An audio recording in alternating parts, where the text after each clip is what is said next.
ஹல்லேலூயா. இப்பொழுது கூட நம்ம மத்தியில் இருக்கிற ரெவரண்ட் ஆபேல் அவர்கள் வந்து ஒரு பாட்டு அவரே எழுதி வெளியிட போகிறார். இந்த நாட்களில் அதை நாம் பிரதிஷ்டை பண்ண போகிறோம்.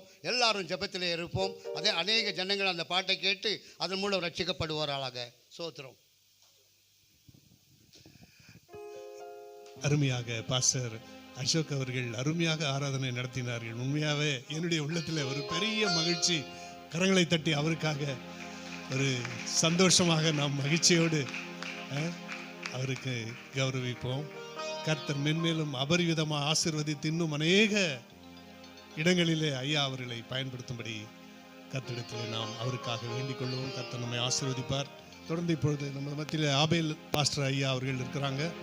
அவர்களும் ஒரு பாடலை பாடி கர்த்தருடைய நாமத்தை மகிமைப்படுத்துவார்.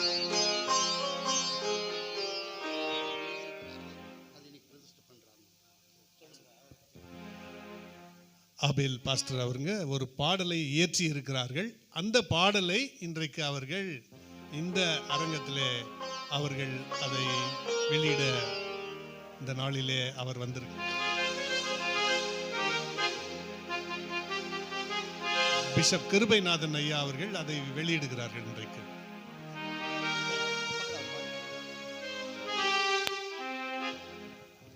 ஜெபம் பண்ணுவோம். ஹல்லேலூயா. ஸ்தோத்திரம் ஆண்டவரை துதிக்கிறோம்.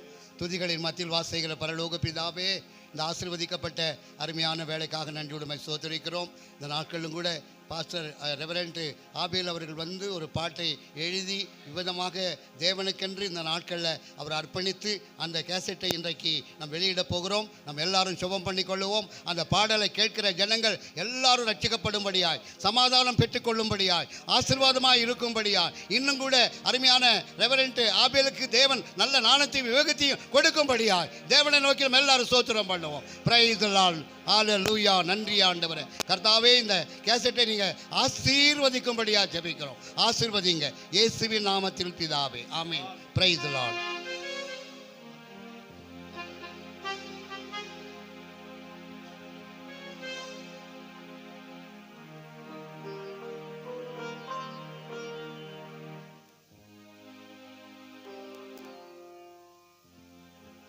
Price the lord. கர்த்தருடைய பரிசுத்த நாமத்துக்கு மகிமை உண்டாவதாக. 12 ஆண்டுகளுக்கு முன்னதாக என்னுடைய அனுபவத்தில் எழுதின அந்த பாடல் அருமையான பிஷப் ஐயா அவர்கள்